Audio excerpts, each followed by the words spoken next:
আজকে recipe chicken কষা। তো আজকে চিকেন কষাটা একটু অন্যভাবেই বানাবো, তো দেখতে থাকো আজকে রেসিপি। তো এখানে আমি 700 গ্রাম চিকেন নিয়েছিলাম, ধুয়ে পরিষ্কার করে নিয়েছি।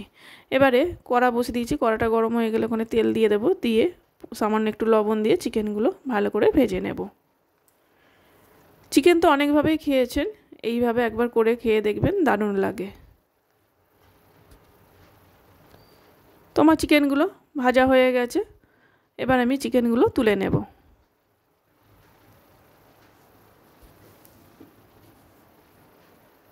চিকেনগুলো তুলে নিয়েছি। ওই তেলের মধ্যে 3 টুকরো আলু একটু লাল করে ভেজে নেব। আমার আলুগুলোও ভেজে নিয়েছি, এবার আমি তুলে নেব।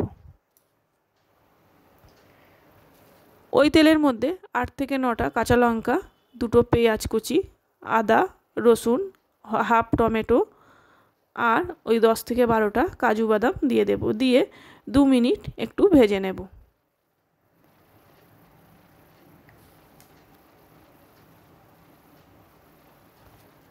ভেজে নিয়েছি, এবার একটু ঠান্ডা করে নেব। নিয়ে মিক্সি জারে নিয়ে নিয়েছি, আর নিয়েছি 2 চামচ টক দই, দিয়ে একটা মিহি পেস্ট বানিয়ে নেব। মিহি পেস্ট বানিয়ে নিয়েছি। ওই কড়ার মধ্যে আবার একটু তেল দিয়ে কিছু ফোড়ন দেবো, 2টো তেজপাতা, এলাচ, দারচিনি আর লবঙ্গ, আর দিয়েছি একটা শুকনো লঙ্কা। দিয়ে ভেজে রাখা চিকেন আর আলুটা দিয়ে দেব। দিয়ে সামান্য একটু লবণ দেবো, আগে একটু লবণ দিয়েছি, একটু পরিমাণ বুঝে লবণ দিতে হবে। দেবো এবার 2 চামচ লঙ্কা গুঁড়ো, 1 চামচ হলুদ গুঁড়ো আর সামান্য একটু চিনি দেবো। যেহেতু আমি টক দই ব্যবহার করেছি তাই একটু চিনি দিলাম, তোমরা চাইলে দিতেও পারো নাও পারো। তো দিয়ে একটু মশলাটা মাংসের সঙ্গে ভেজে নেব।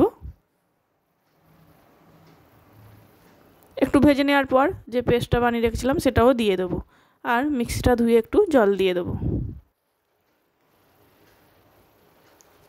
দিয়ে সময় ধরে একটু ভালো করে কষিয়ে নিতে হবে। আর চিকেন যত কষিয়ে কষিয়ে রান্না করবে দেখবে খেতেও খুব ভালো হয়। এই চিকেনটা রুটি, ভাত, রাইস সবটার সঙ্গে দারুণ লাগবে। তো এইভাবে ঢাকা দিয়ে দিয়ে আমি চিকেনটা ভালো করে একটু কষিয়ে নিলাম। চ্যানেলটা ভালো লাগলে সাবস্ক্রাইব করার অনুরোধ রইল।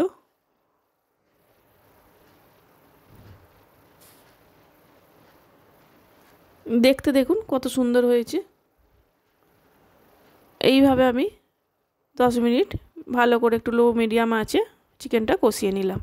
নিয়ে এখানে 2 বাটির মতো, ছোটো বাটি 2 বাটি আমি জল দিয়ে দিলাম। বেশি জল দিতে হবে না, যেহেতু আমি চিকেনটা ভেজে নিয়েছিলাম সেই জন্য খুব একটা বেশি জল দিতে হবে না। দিয়ে আমি ঢাকা দিয়ে হতে দেব, ওই 5 মিনিট ফুটতে দেব। তো 5 মিনিট পর আমার চিকেন কষা একদম রেডি। দেখতেও খুব সুন্দর হয়েছে, খেতেও দারুণ হয়। অবশ্যই একবার বাড়িতে ট্রাই করবেন। আর নামানোর আগে দিয়ে দেবো সামান্য একটু গুঁড়ো গরম মশলা, মানে শাহি গরম মশলা দিলাম, আর 1 চামচ ঘি দিয়ে আবার একটু ভালো করে নেড়ে চেড়ে দেবো।